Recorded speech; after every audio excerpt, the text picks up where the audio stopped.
প্রিয় দর্শক, আপনাদের স্বাগত লিটল টাটা জিরো আওয়ারে। বৈশাখী টেলিভিশনের সমসাময়িক বিষয়ভিত্তিক আলোচনার নিয়মিত আয়োজন লিটল টাটা জিরো আওয়ার। আজ আলোচনার বিষয় তামাক নিয়ন্ত্রণ। প্রিয় দর্শক, আপনারা জানেন বৈশাখী টেলিভিশনে চলছে সংবাদ উৎসব। উৎসবে প্রতিদিনই বিভিন্ন দৃষ্টিকোণ থেকে একটি বিষয়কে কেন্দ্র করে একাধিক প্রতিবেদন প্রচারিত হয়। উৎসবের পঞ্চম দিন মঙ্গলবার বিষয় ছিল তামাক চাষ এবং তামাক পণ্য নিয়ন্ত্রণ। তার সূত্র ধরেই আমাদের আজকের বিষয় নির্ধারণ। কথা বলবার জন্য যে দুজন অতিথি আমাদের মাঝে উপস্থিত রয়েছেন তাদের সঙ্গে আপনাদের পরিচয় করিয়ে দিচ্ছি। আমার ডানে প্রথমেই রয়েছেন ডক্টর অরূপ রতন চৌধুরী, সদস্য তামাক নিয়ন্ত্রণ সংক্রান্ত জাতীয় টাস্ক ফোর্স। এরপর রয়েছেন বিএমজুআইয়ের নির্বাহী পরিচালক প্রজ্ঞা, এটি তামাক বিরোধী একটি সংগঠন। আমরা কথা বলবো এই দুজন অতিথির সঙ্গে আজকের নির্ধারিত বিষয়ে। তবে তার আগে এক নজর দেখে নিচ্ছি বৈশাখীর শিরোনাম। খেলাধুলা ও সংস্কৃতি চর্চার মধ্য দিয়ে আগামী নেতৃত্ব হিসেবে গড়ে উঠতে শিশু কিশোরদের প্রতি আহ্বান প্রধানমন্ত্রীর। ঢাকা চট্টগ্রাম মহাসড়ক 4 লেন প্রকল্পের মেয়াদ বাড়ল আরো 1 বছর, ব্যয় বাড়ছে 626 কোটি টাকা, একনেকে অনুমোদন। খাদ্যশস্যের তালিকায় এখনো তামাক, নিরুৎসাহিত করতে নেই তেমন উদ্যোগ, উৎপাদন বিপণনে সহযোগিতা করছে কৃষি সম্প্রসারণ অধিদপ্তর। তামাক ব্যবহারে বছরে মারা যাচ্ছে 95,000 মানুষ, তামাক কোম্পানির দেয়া রাজস্বের তুলনায় স্বাস্থ্য খাতে 1000 কোটি টাকা বেশি খরচ। এবং নিষেধাজ্ঞা সত্ত্বেও বিড়ি তৈরির কাজে ব্যবহার করা হচ্ছে শিশুদের, আইনের লঙ্ঘন হলেও নেই নজরদারি।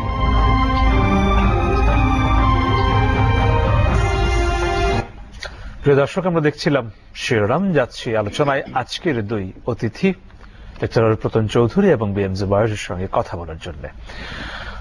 তামাক নিয়ন্ত্রণ নিয়ে কথা বলতে গেলে প্রথমে যে বিষয়টি আসে সেটি হচ্ছে যে আমরা শুনতে পাই যে তামাক নিয়ন্ত্রণ প্রসঙ্গে কাগজে কলমে যে পরিমাণ কাজকর্ম হয়, মুখে যে পরিমাণ কথা বলা হয়, মাঠে সে পরিমাণ তৎপরতা দেখা যায় না।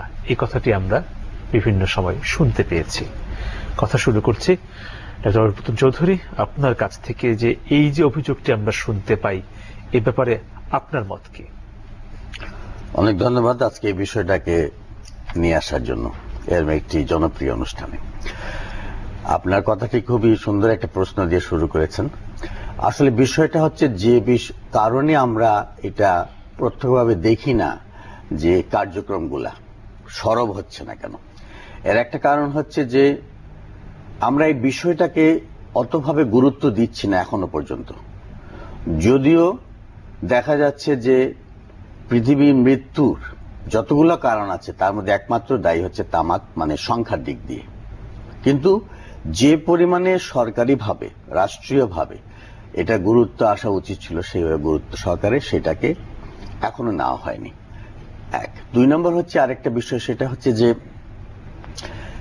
যেগুলো সরকারিভাবে আমাদের তামাক নিয়ন্ত্রণ টাস্ক ফোর্সের মাধ্যমে বিভিন্ন তামাক নিয়ন্ত্রণ যেগুলো জায়গায় হচ্ছে না, মানে যারা আইন ভঙ্গ করছে তাদের যে আইন প্রয়োগকারী সংস্থা তাদেরকে যে পেনাল্টিগুলো করছে, শাস্তিগুলো দিচ্ছে, জরিমানাগুলো নিচ্ছে, সেগুলোও কিন্তু আমাদের প্রকাশ্যে জনগণের সামনে আসছে না। যেভাবে ভেজাল বিরোধী অভিযানগুলো আসছে দৃশ্যমান হচ্ছে। সুতরাং আমরা বুঝতে পারছি না আসলে যে আসলে তামাক নিয়ন্ত্রণ একটা আইন হলো দেশে, কিন্তু আমরা কেন এটার অ্যাকশন দেখছি। আমাকেও তো অনেকে প্রশ্ন করে, ভাই আপনারা আন্দোলন করছেন এবং আইনটাও হলো, কিন্তু মানুষ তো এখনো খাচ্ছে, দেখতে পাচ্ছি।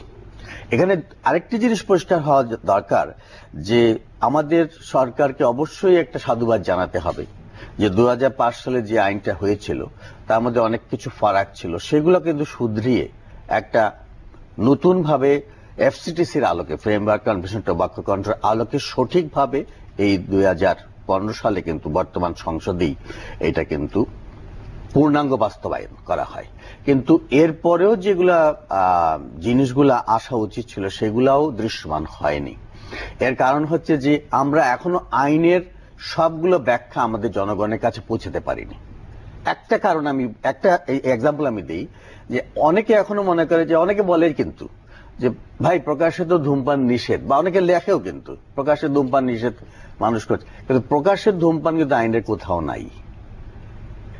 আইনে কোথায় আছে? আইনে বলা হচ্ছে পাবলিক প্লেস। তো পাবলিক প্লেসে বাংলা কি প্রকাশ্যে? তা কিন্তু নয়। পাবলিক প্লেস বলতে যেগুলো জায়গা আমরা বুঝি, যেন জনসমাগম স্থান, অর্থাৎ bus stand, steamer station, railway station, shopping mall, হাসপাতাল, অফিস আদালত, অনুষ্ঠান স্কুল, স্থল। সবগুলোতে যেখানে মানুষ একত্রিত থাকে। হোয়াই? বিকজ টোবাকো এমন একটা ক্ষতিকর পদার্থ যার জন্য সেকেন্ড হ্যান্ড স্মোকেও মানুষ, অধূমপায়ীরাও আক্রান্ত হচ্ছে, তারা ধূমপান না করেও শিকার হচ্ছে নানান রোগের। সুতরাং এই জন্য কিন্তু পাবলিক প্লেসে, যেটা এফসিটিসি আলকে বলা হচ্ছে, পাবলিক প্লেস গুলাতে অসম্ভবভাবে তামাক নিয়ন্ত্রণ আইনকে বাস্তবায়িত করতে হবে। কিন্তু আমরা পাবলিক প্লেস বলতে কি বুঝি সেটাও আমরা ব্যাখ্যা জনগণের কাছে এখনো আমরা পরিষ্কার করতে পারিনি। তো এগুলো নানান কারণে আসলে আমাদের এই আইনটা হয়েছে সত্য, বাংলাদেশ প্রথম স্বাক্ষরকারী দেশ, সব দিক দিয়ে আমাদের সফলতা অগ্রগামী, কিন্তু এই নীতিমালা মানার দিক থেকে আমরা পিছিয়ে। আচ্ছা, আবার আসছি আপনার কাছে, যাচ্ছি বিএম জুবায়ের আপনার কাছে। আপনারা তামাক নিয়ন্ত্রণের জন্য একদম মানে মাঠ পর্যায়ে বলতে যাকে বলে, সেই জায়গাটিতে লম্বা সময় ধরে কাজ করছেন। সেই অভিজ্ঞতার নিরিখে জানতে চাইব কতটুকু সাফল্য এসেছে এই ক্ষেত্রে বাংলাদেশে? ধন্যবাদ। সাফল্য যে এসেছে সেটা প্রথমে আগে বলি যে বৈশাখী টেলিভিশনে সংবাদ উৎসব হচ্ছে, সেখানে তামাক নিয়ন্ত্রণের মতো একটা জনগুরুত্বপূর্ণ বিষয়, অথচ দীর্ঘদিন যাবৎ আমাদের গণমাধ্যমে কিন্তু বিষয়টা উপেক্ষিত ছিল। একভাবে আমরা বলি যে খুবই প্রান্তিক একটা বিষয়, একটা মার্জিনালাইজড ইস্যু। সেরকম একটা বিষয় নিয়ে আজকে বৈশাখী টেলিভিশন সারাদিন 5টা গুরুত্বপূর্ণ বিষয় সংবাদ পরিবেশন করেছে।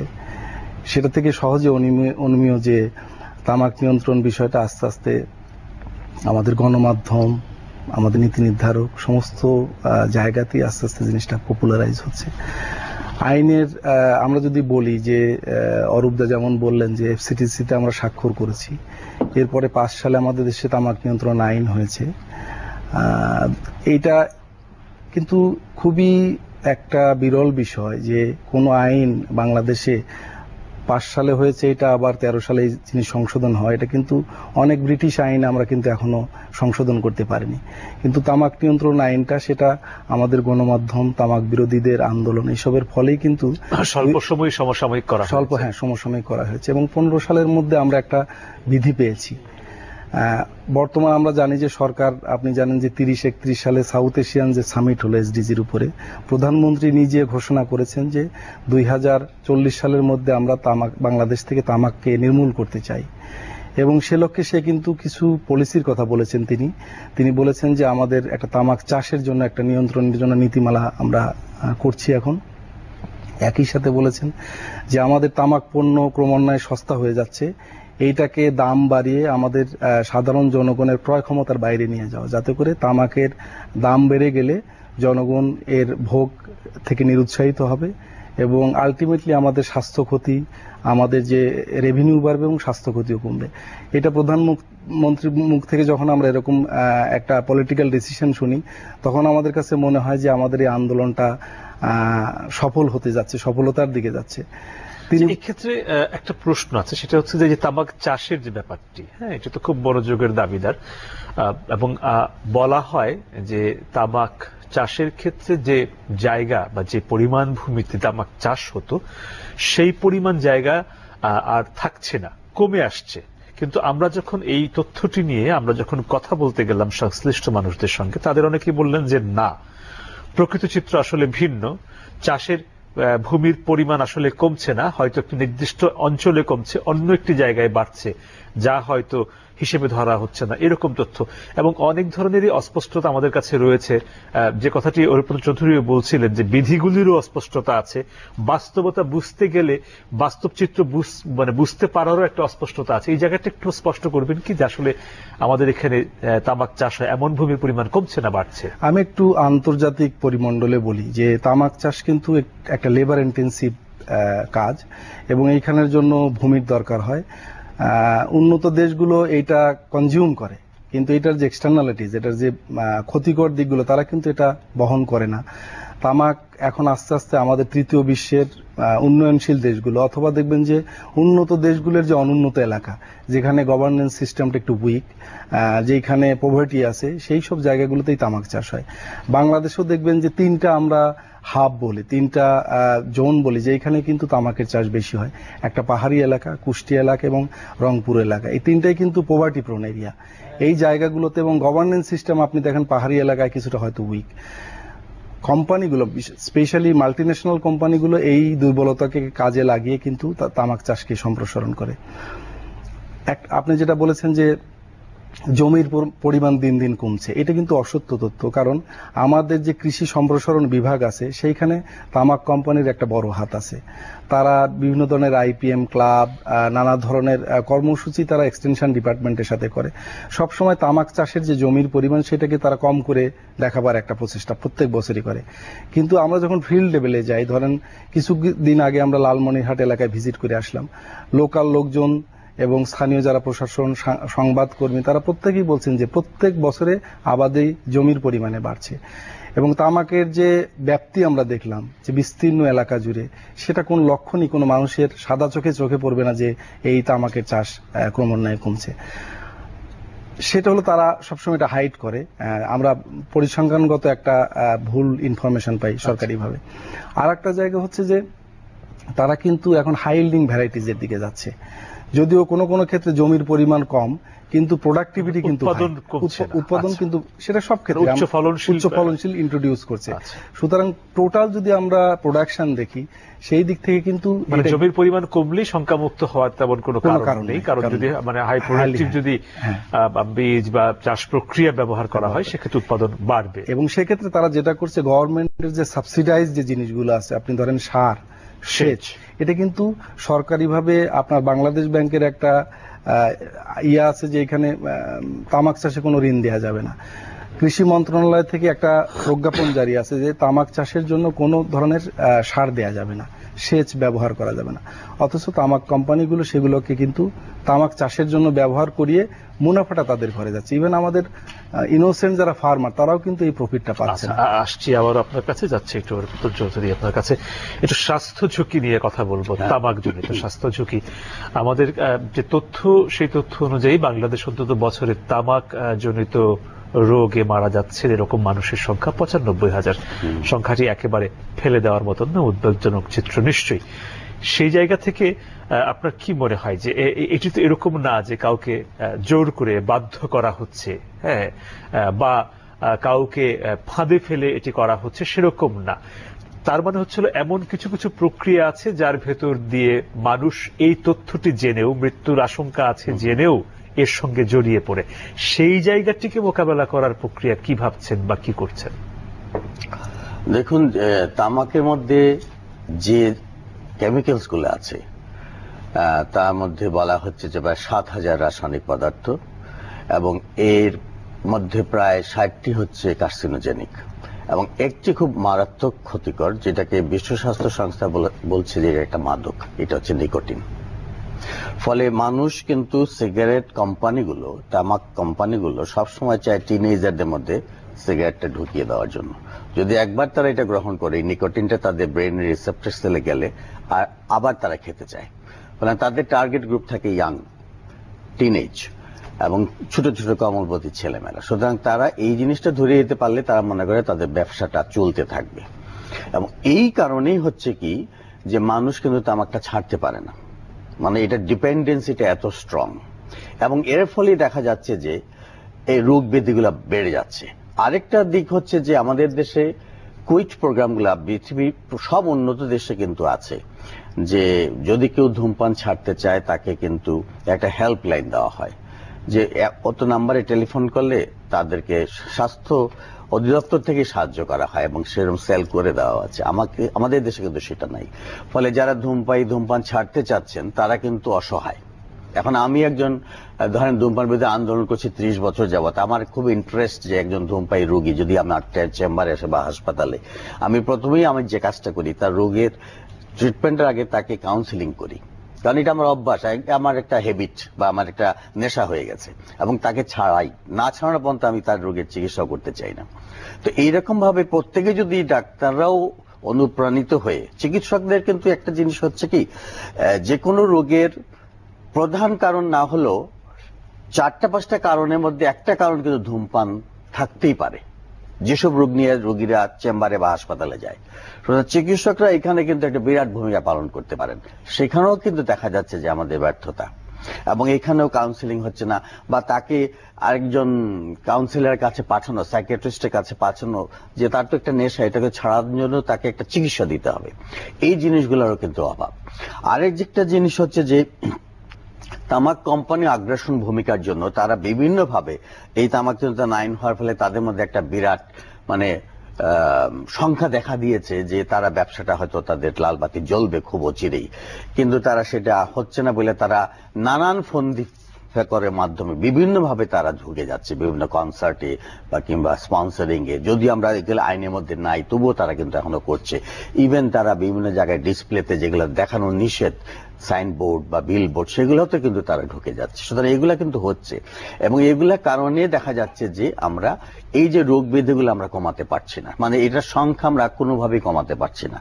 এবং এই কিন্তু আগে যে পরিমাণ প্রচারণা ছিল, আপনি যেটা বলছিলেন যে কনসার্টে, আমরা দেখেছি যে কনসার্টে স্পন্সরশিপ ছিল, কিন্তু এখন কিন্তু সেটি অফিসিয়ালি নাই এখন, কিন্তু তারা বিভিন্নভাবে বিলবোর্ড কিন্তু আমরা দেখছেন না, বিজ্ঞাপন কিন্তু আমরা দেখছি না। কিন্তু আপনি দেখবেন অনেক মফস্বলে কিংবা ঢাকা শহরের অলিতে গলিতে এখনো সিগারেটের দোকান তারা কিন্তু বানিয়ে দিচ্ছে, তাদের সিগারেটের প্যাকেটের বিজ্ঞাপন সহ তারা কিন্তু ওই বক্সগুলো বানিয়ে দিচ্ছে। এগুলো কিন্তু এখনো চলছে, যদিও টাস্ক ফোর্স মাঝে মাঝে এগুলোকে ধরছে। শুধু এই যে কাজ, যেমন চাষের কথা একটু আগে বললেন, চাষাবাদের মধ্যে তারা কিন্তু ইন্টেনসিভ দিয়ে চাষিদেরকে উদ্বুদ্ধ করছে, মানে একটা ফসলে যে চাষের টাকাটা সে পেত তার ডাবল সে দিচ্ছে তামাক কোম্পানি, ফলে সে উদ্বুদ্ধ হচ্ছে, কারণ তার টাকার দরকার।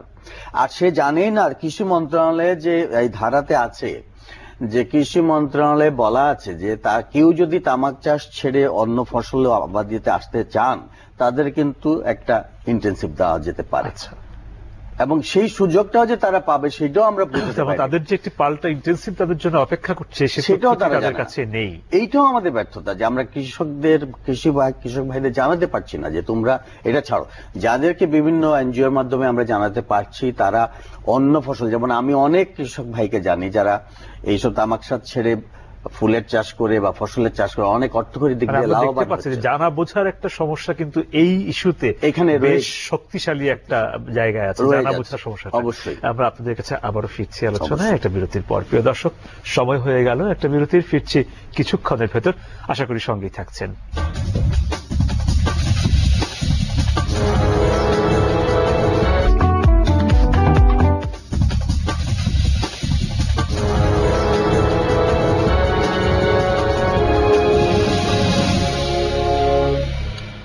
প্রিয় দর্শক, আপনাদের আবারও স্বাগত নিটল টাটা জিরো আওয়ারে। ধন্যবাদ সঙ্গে থাকার জন্য। কৃষকরা যখন চাষ করেন, খুব স্বাভাবিকভাবেই তাদের লক্ষ্য থাকে মুনাফা করা। সেই জায়গা থেকে আমরা যখন কথা বলতে যাই কৃষকদের সঙ্গে যারা তামাক চাষে জড়িত, তারা এই কথাটাই বলেন যে এই তামাক চাষে তাদের লাভ বেশি, তাই তারা করেন। কিন্তু তারা যে কথাটি বলেন, এই কথাটি কতটুকু সত্য, এই ব্যাপারটি একটু জানতে চাইছি। কতটুকু সত্য এই প্রশ্নটি এসেছে এই কারণে, আমরা আবার যখন এই বিষয়ে একটু খোঁজ খবর নিতে যাই তখন দেখি যে না, অনেকেই বলছেন যে কথাটি ওই অর্থে সত্য না যে অর্থে কৃষকরা বলছেন। তবে কৃষকরা যে মিথ্যা বলছেন তা না, তারা অনেক কিছু জানেন না বলে বলছেন। এই পুরো জায়গাটি নিয়ে একটু আপনার কাছ থেকে মাঠ পর্যায়ে একটা চিত্রটি জানতে চাইছি। খুবই গুরুত্বপূর্ণ বিষয়। এই বিষয়টা নিয়ে এটা নিশ্চিত যে আমরা বলতে পারি নিশ্চিতভাবে যে তামাক চাষ দীর্ঘমেয়াদে আমাদের স্বাস্থ্য, আমাদের ভূমি, আমাদের পরিবেশ সবকিছুর জন্য ক্ষতিকর। কিন্তু একজন কৃষকের কাছে তার চয়েসটা কি? সে তো সাস্টেনেবল ডেভেলপমেন্ট বোঝে না, সে তার প্রেজেন্ট কনজাম্পশনকে কোনোভাবে কিন্তু সে স্যাক্রিফাইস করবে না।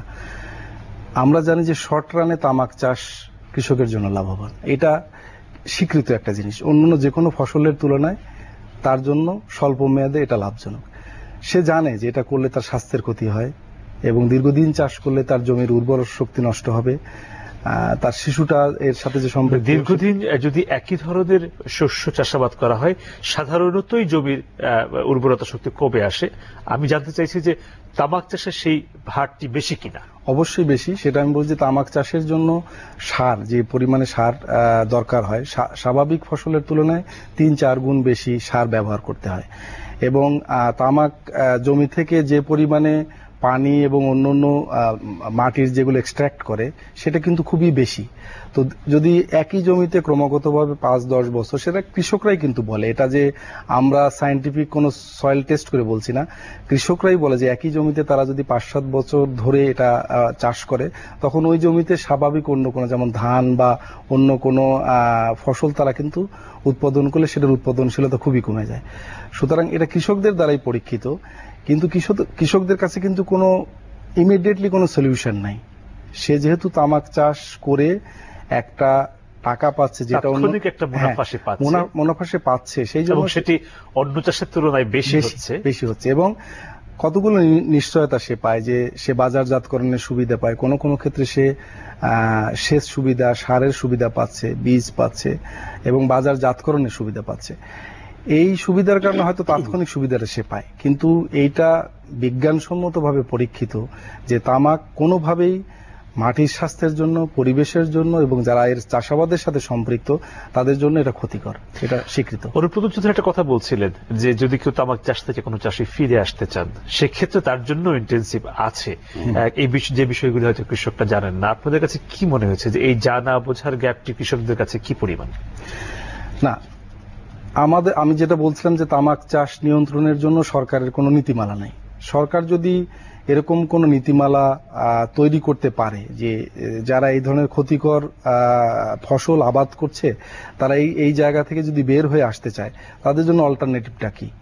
সেটা হতে পারে, এখন ধরেন উত্তরবঙ্গে দেখছি দিন দিন ভুট্টার আবাদ বাড়ছে, তো সেটা যদি বাজারজাত করার নিশ্চয়তা থাকে বা সেইটার জন্য যদি সরকার কোনো ইনসেন্টিভ দেয় যে যারা ভুট্টা আবাদ করবে ভুট্টাটুকু আমরা কিনে নিব, এবং যারা পেঁয়াজ, রসুন, আলু বা অন্যান্য ফসল যারা ক্যাশ ক্রপ যারা করবে সেগুলো কেনার নিশ্চয়তা আছে, সেগুলোর জন্য যে সার, সেচ সুবিধা আমরা দিতে পারি, এরকম কোন বিকল্প, যত রকম সুরক্ষার অনুভূতি পাওয়া সম্ভব বা যেগুলো তামাক চাষের ক্ষেত্রে চাষিরা পেয়ে থাকেন, হ্যাঁ সেই জায়গায় আপনি দেখেন, আমি একটা উদাহরণ দিয়ে বলি যে আমাদের দেশে ইলিশের উৎপাদন গত 10 বছরের তুলনায় এখন বেড়েছে।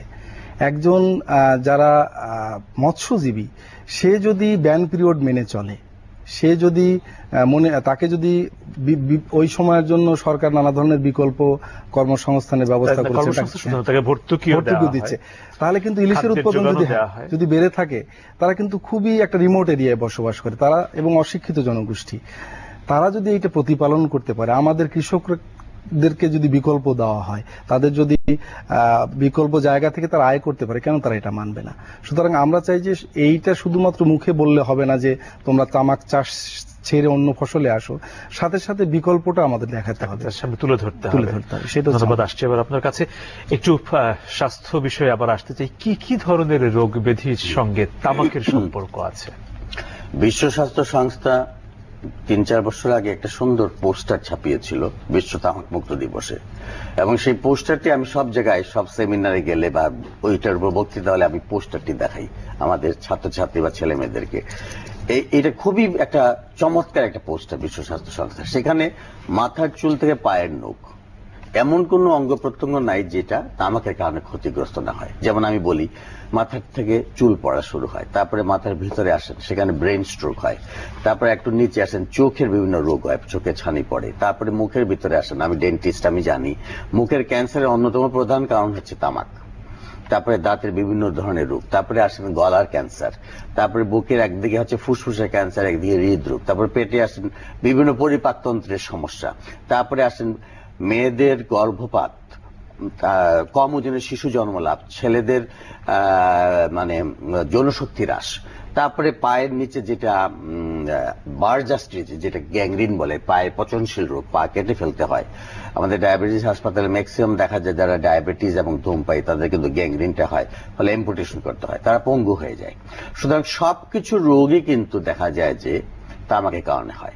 আবার আসেন, তামাকের ক্ষতিটা কিন্তু দুই ভাবে, মানে স্বাস্থ্যের। একটা হচ্ছে যে স্মোকিং টোবাকো, যেটা আমরা বলি যে main street smoke and side stream smoke, যিনি পাশে আছেন সেও কিন্তু পরোক্ষভাবে আক্রান্ত হচ্ছে। আরেকটা হচ্ছে নন স্মোকিং টোবাকো, যেটা তামাক, জর্দা, গুল, দুক্তা, খৈনি, এগুলোও কিন্তু সমান পরিমাণে ক্ষতিকর। এখন অনেকে বলেন যে আমি ধূমপান ছেড়ে দিয়েছি, এখন শুধু পান খাই, পানের সঙ্গে জর্দা, ধূমপান করছি না, কিন্তু তিনি কিন্তু সমানভাবে আক্রান্ত। বিজ্ঞান গবেষণায় দেখিয়েছে যে পানের সঙ্গে যারা জর্দা ব্যবহার করেন তারা যখন মুখে জর্দাটা রাখেন, সেই জর্দার মধ্যে যতগুলো রাসায়নিক পদার্থ আছে, যে 7000ই আছে, তার থেকে সেই কেমিক্যালস গুলো আমাদের মিউকাস মেমব্রেনের মাধ্যমে রক্তের সঙ্গে মিশে যায়, ফলে সেগুলো রক্তের মাধ্যমে আমাদের বিভিন্ন জায়গায় যাচ্ছে, ব্রেনে যাচ্ছে, হার্টে যাচ্ছে, লাংসে যাচ্ছে। সুতরাং ক্ষতির পরিমাণ কিন্তু সমানভাবে ধোঁয়াহীন এবং ধোঁয়াযুক্ত। সুতরাং তামাকের এই ক্ষতি ঠিক তেমনি ভাবে দুইভাবে ক্ষতিগ্রস্ত হয় মানুষ, যেটি ধূমপান করছেন তিনি, পরোক্ষভাবে যিনি ধূমপান করছেন তার ধোঁয়াটা তার নাকে যাচ্ছে। তাহলে আপনার ক্ষতির পরিমাণ দেখছেন যে রোগের যে সমস্যাগুলো, সেগুলো আমরা বললাম যে বিশ্ব স্বাস্থ্য সংস্থা এখন বলছে 25টি রোগ হয়। আচ্ছা, আমি যতগুলো রোগ বললাম তাছাড়াও আরো অনেক রোগ রয়েছে, সব মিলিয়ে মোট 25টি রোগ হয়, এবং তার মধ্যে একমাত্র কারণ হচ্ছে এই তামাক। আমাদের একটা হিসাব নিকেশের কাগজপত্র উল্টে পাল্টে আমরা যেটি দেখতে পেলাম সেটি হচ্ছে যে রাজস্ব একটা বড় ভূমিকা রাখে তামাক চাষের ক্ষেত্রে বা তামাক পণ্য নিয়ন্ত্রণের ক্ষেত্রে সরকারের কঠোর হওয়ার জায়গাটা, এবং তামাক কোম্পানিগুলো।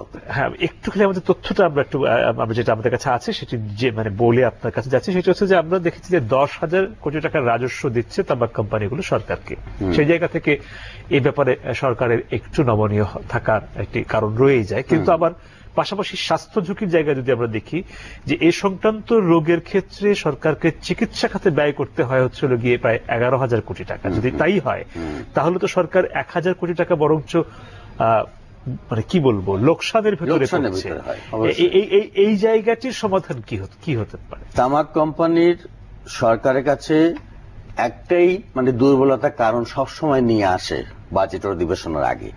আমি একটু নিশ্চিত হয়েছি সংখ্যাটি ঠিক আছে তো? সংখ্যাটি ঠিক আছে, যেটা 2005 সালে ছিল, তারা বলছিল 5,000 কোটি টাকা খরচ হয় স্বাস্থ্য খাতে, তারা দেয় 2,400 কোটি টাকা, নেট লস সরকার হয় 2,600 কোটি টাকা। সেটা এখন এসে দাঁড়িয়েছে, আপনি যেটা বললেন সেই পরিসংখ্যান হয়েছে, ঠিক আছে। এবং এই ব্যাখ্যাটা দিয়ে কিন্তু তামাক কোম্পানি সবসময় সরকারের সুনজরে আসতে চায়।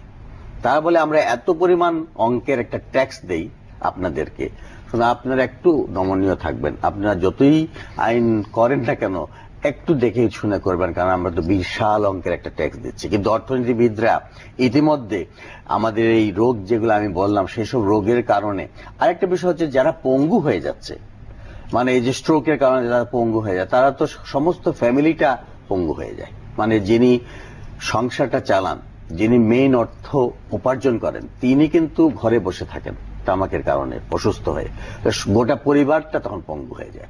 এই যে হিসাবগুলো অর্থনীতিবিদরা করেছেন এবং সেই সাথে রোগগুলোর হিসাবগুলো করেছেন, সব মিলিয়ে যে অর্থটা ব্যয় হয় চিকিৎসা খাতে তার অনেক অনেক পরিমাণ কম কিন্তু তারা ট্যাক্স দেয়। এবং তারপরে দেখা যাচ্ছে যে বিরাট অঙ্কের একটা অর্থনৈতিকভাবে ক্ষতিগ্রস্ত আমাদের দেশ হচ্ছে, আমাদের রাজস্ব বিভাগ হচ্ছে। এবং এইসব কারণেই এই ফ্রেমওয়ার্ক টোবাকো কন্ট্রোলে এফসিটিসিতে বলা হয়েছিল যে পৃথিবীর সব দেশেই তামাক নিয়ন্ত্রণ আইনটা বাড়ানো শুধু মানা উচিত না, এর সাথে সাথে ট্যাক্সটা প্রতি বছর বাড়াতে হবে। আমরা এই ট্যাক্সেশনের বিষয়টি নিয়ে কথা বলবো একটি বিরতির পর। প্রিয় দর্শক, সময় হয়ে গেল আরো একটা বিরতির, ফিরছি কিছুক্ষণের ভেতর, আশা করি সঙ্গেই থাকছেন।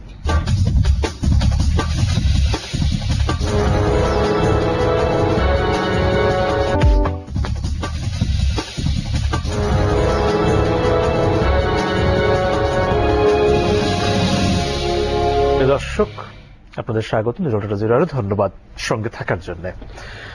বিরতির আগে বলেছিলাম যে এবার একটু কথা বলবো ট্যাক্স বিষয়টি নিয়ে। আপনারা যারা তামাক বিরোধী আন্দোলন করেন তারা প্রায়শই বাড়তি ট্যাক্সের জন্য কথা বলে আসছেন, এবং সবশেষ যেটি দাঁড়িয়েছে যে 70% পর্যন্ত কর আরোপের একটি প্রস্তাবও আপনাদের দিক থেকে আছে। এই যে মানে বাড়তি ট্যাক্স এর জন্য আপনাদের যে দাবিটি, এই দাবিটির যৌক্তিকতা এবং এটি কিভাবে কার্যকর হয়, কি মানে একটি তো আমরা জানি যে ট্যাক্স যদি বেড়ে যায় দামটি বেড়ে যাবে, শুধু কি এরকম সরল একটি সমীকরণের জায়গা থেকে নাকি আরো কোনো হিসাব নিকাশ আছে, সেটা একটু জানতে চাই। ধন্যবাদ। এটি তামাক নিয়ন্ত্রণের জন্য কতগুলো গুরুত্বপূর্ণ আমরা বলি হাতিয়ার তার মধ্যে বিশ্বব্যাপী স্বীকৃত হচ্ছে তামাকের উপরে, মানে কর বাড়িয়ে তামাকের দাম বৃদ্ধি। আপনি জানেন যে এটা আমরা গবেষণা করে দেখা যে পৃথিবীর মধ্যে বাংলাদেশে তামাক পণ্য সবচেয়ে সস্তা, মানে সস্তাতম আমাদের দেশে। আমরা যেটা জানি তথ্য সেটা হচ্ছে যে সবচেয়ে সস্তা যে 6টি দেশে তার একটি বাংলাদেশ। না, কিন্তু কিছু তামাক পণ্য অন্য দেশে পাবেনই না, যেমন গুল, জর্দা, যে ধরনের এগুলো কিন্তু খুবই স্বল্প মূল্যে পাওয়া যায়, যেগুলো হয়তো পৃথিবীর অন্য দেশে, ইন্ডিয়াতে আছে বা আমাদের নেইবারিং কান্ট্রিতে কিছু আছে, কিন্তু বাংলাদেশে এই জাতীয় গুল একটা 50 পয়সা 1 টাকা দিয়ে আপনি গুল পাবেন, যেটা কিন্তু বিশ্বের অন্য কোনো জায়গায় পাবেন না। তো অনেক আইটেমস আছে যেগুলো খুবই সস্তা, সেটার কারণে সেটার দামের স্বল্পতার কারণেই কিন্তু এটার ভোক্তার সংখ্যা বাড়ে, আমরা জানি। কিন্তু তামাক পণ্য এমনি পণ্য হিসাবে অন্যান্য পণ্যের মতো এত সহজ না যে আপনি দাম বাড়িয়ে দিলেই এটার চাহিদা কমবে। তামাকটা অনেকটা ইনইলাস্টিক, আমরা বলি অর্থনীতির ভাষায় যে কিছুটা অস্থিতিস্থাপক। আপনি দাম যেভাবে বাড়াবেন চাহিদাটা ওইভাবে কমবে না। কিন্তু এইটার বড় রেজাল্ট আমরা দেখি যে এইটা যদি আপনি কার্যকরভাবে বাড়াতে পারেন, কার্যকর বলতে আমরা বুঝি যে এটি যদি আপনার ইনফ্লেশন অ্যাডজাস্ট করে মানুষের আয় বৃদ্ধির সাথে সামঞ্জস্য রেখে এটাকে বাড়ানো হয়, তাহলে অর্থাৎ আমরা চাই যে ক্রয় ক্ষমতার বাইরে নিয়ে যাওয়া যায় তামাক পণ্যটাকে, তাহলে কিন্তু তামাকের ভোগ আস্তে আস্তে, ব্যবহার আস্তে আস্তে কমতে থাকে। এটা কয়েকভাবে পড়ে। আমাদের দেশে আমরা জানি 60% কনজিউমার হচ্ছে তারা কিন্তু পুয়ার সেকশনের, এরা কিন্তু প্রাইস সেন্সিটিভ হয়। আপনি যদি এর উপরে তামাক পণ্যের এদের দামটা বাড়ান, তাহলে এরা কিন্তু যে মাত্রায় ছাড়বে, ধনী মানুষ কিন্তু সেই মাত্রায় ছাড়বে না হয়তো। আর একটা বড় জায়গায় যারা স্টার্টার, যারা শুরু করবে, তাদের উপরে এই প্রভাবটা বেশি। তামাক পণ্য যদি এক্সপেন্সিভ হয়ে যায়, তারা কিন্তু তারা নতুন করে ধরবে না। সো এইটা যদিও আমরা বলি যে একটু অস্থিতিস্থাপক, কিন্তু আমাদের যেহেতু গরিব জনগোষ্ঠী আছে, আমাদের সরকার চায় পুয়ার জনগোষ্ঠীকে প্রোটেক্ট করতে, আমাদের জনগোষ্ঠী সরকার চায় যে আমাদের ভবিষ্যৎ প্রজন্মকে রক্ষা করতে। এই দুটো কমিউনিটিকে, এই দুটো গোষ্ঠীকে রক্ষার জন্য তামাকের উপরে বর্ধিত হারে করার। ধন্যবাদ। আমরা যে পর্বটিতে আছি এটি অনুষ্ঠানের আমাদের শেষ পর্ব এবং সময়ও একটু কম, এই স্বল্প সময়ের ভেতরেই আমাদের কথাগুলো শেষ করতে হবে।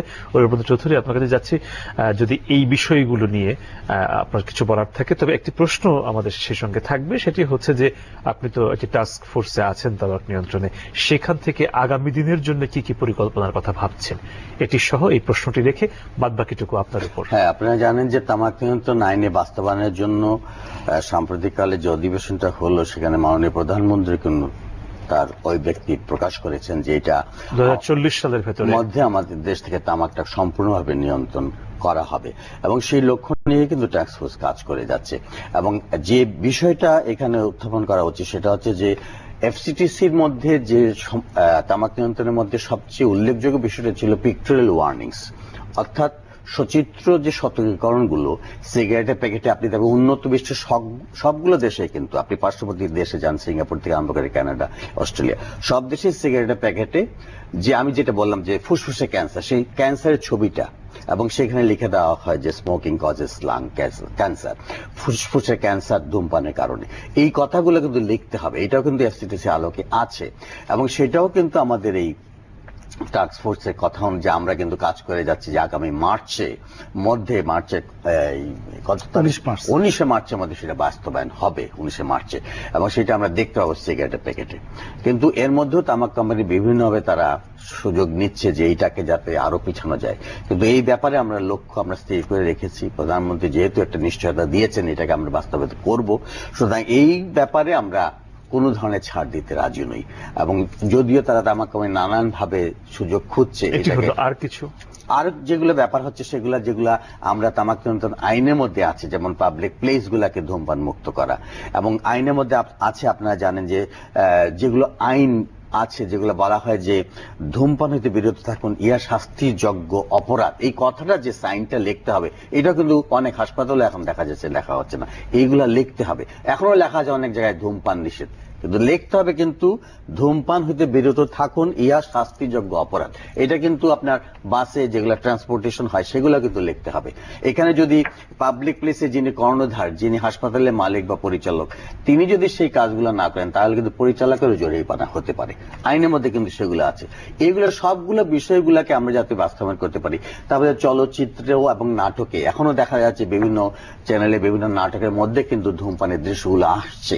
এগুলো কিন্তু আইনত নিষিদ্ধ এবং কিন্তু আসলেও বিধিনিষেধের কারণে এগুলোর পরিমাণ কিন্তু গত এক দশকে যথেষ্ট কমেছে, কিন্তু এখনো যেগুলো দেখানো হচ্ছে সেগুলা কিন্তু তারা সেই সাইনিং গুলা দিচ্ছে না, যে এটা দেখানো যে অপরাধ। এবং এখানে যেটা লিখতে হবে, যেটা না ধূমপান অবলিক তামাক সেবন মৃত্যু ঘটায়, এটা কিন্তু পিছনে ব্ল্যাক সামনে সাদা, অথবা কালো অক্ষরে পিছনে সাদা দিয়ে লিখতে হবে। এবং সেটা যদি সেই দৃশ্যটা থাকে আপনি দেখাতে পারেন। যেমন পুরনো অনেক ছায়াছবি আছে যেগুলাতে ধূমপানের দৃশ্য আছে, সেটা বাদ দিতে পারেন না, আপনি দেখাবেন, কিন্তু ওইখানে কিন্তু আপনাকে ওয়ার্নিং সিগন্যালটা দিয়ে দিতে হয়, মানুষ যাতে জানতে পারে এই ধূমপানটা করছে কিন্তু এটা স্বাস্থ্যের জন্য খারাপ। এই জিনিসগুলা কিন্তু এখন সম্পূর্ণ বাস্তবায়ন হয়নি। এই লক্ষ্যকে সামনে রেখে আমরা এই টাস্ক ফোর্সের এই জরিমানা যেগুলো হবে পাবলিক প্লেসে, সেগুলোও যাতে দৃশ্যমান হয়, সেগুলো যাতে মানুষ জানতে পারে কোনখানে কোথায় জরিমানা হলো, সেগুলো যাতে আসতে পারে। এবং সবগুলো জেলাতে যেগুলাকে যেমন ডিসির অধীনে বা যেখানে জেলা প্রশাসক আছেন তার অধীনে সেগুলা যেন তারা প্রশাসন থেকে সেগুলা কার্যকর করছেন কিনা তাদের নীতিমালাগুলো, এবং সেগুলাকে জরিমানা করা হচ্ছে, সেগুলো কিন্তু অ্যাকাউন্টেবল করা হচ্ছে। সুতরাং সবগুলো বিষয় নিয়ে আমরা কাজ করছি। আমরা একদম শেষ দিকে এসে গেছি। স্বল্প সময়ে যদি আপনার কিছু বলার থাকে একদম সংক্ষেপ শুনবো আমরা। হ্যাঁ, আমরা চাই যে তামাক নিয়ন্ত্রণ আইন যেটা হয়েছে বাংলাদেশে, সেটা বিশ্বের অনেক দেশের চেয়ে উন্নত আইন, সেটার আমরা সঠিক বাস্তবায়নটা চাই। আমরা চাই তামাকে বর্ধিত হারে করারোপ হোক। একটা তামাক চাষ নিয়ন্ত্রণ নীতিমালা সরকার উদ্যোগ নিয়েছে, সেটা দ্রুত এটা পাশ করুক, আইনটা বাস্তবায়ন হোক। একই সাথে আমরা চাই যে পিক্টোরিয়াল হেলথ ওয়ার্নিং, যেটা দিয়ে তামাক কোম্পানিগুলো টালবাহানা করছে, এইটা আমরা একদম নির্দিষ্ট সময়ের মধ্যেই এটার বাস্তবায়ন চাই। এটা আমাদের মূল ধন্যবাদ আপনাদের দুজনকে আজকে আমাদের অনুষ্ঠানে উপস্থিত থাকার জন্য। প্রিয় দর্শক, আমরা কথা বলছিলাম তামাক নিয়ন্ত্রণ প্রসঙ্গে। তামাক নিয়ন্ত্রণের সবশেষ চিত্রগুলো, এর সংশ্লিষ্ট আইনগুলো, আইনের কোথাও ফাঁকফোকর আছে কিনা, প্রয়োগে কোথাও দুর্বলতা আছে কিনা, এই সমস্ত বিষয়গুলো এবং এই সংক্রান্ত যে সমস্ত অর্থনৈতিক যে কর্মকাণ্ড আছে, এর মানে ভালো প্রভাব মন্দ প্রভাব সবগুলো নিয়ে আমরা এটুকু প্রত্যাশা করতে পারি যে যেহেতু আমাদের রয়েছে একটি সমসাময়িক বা একদম সবশেষ জায়গায় দাঁড়ানো একটি আইন তামাক নিয়ন্ত্রণের জন্য, অন্তত এইটুক সাফল্য আমাদেরকে নিশ্চয়ই প্রাণিত করবে এই বিষয়ে আরো অধিকতর সাফল্য অর্জনের জন্য। এই প্রত্যাশা রেখে জিরো টাটা জিরো আওয়ার আজ এখানেই শেষ করছি। কাল আবারও দেখা হচ্ছে অন্য কোনো বিষয়। সেই পর্যন্ত ভালো থাকুন, সুস্থ থাকুন।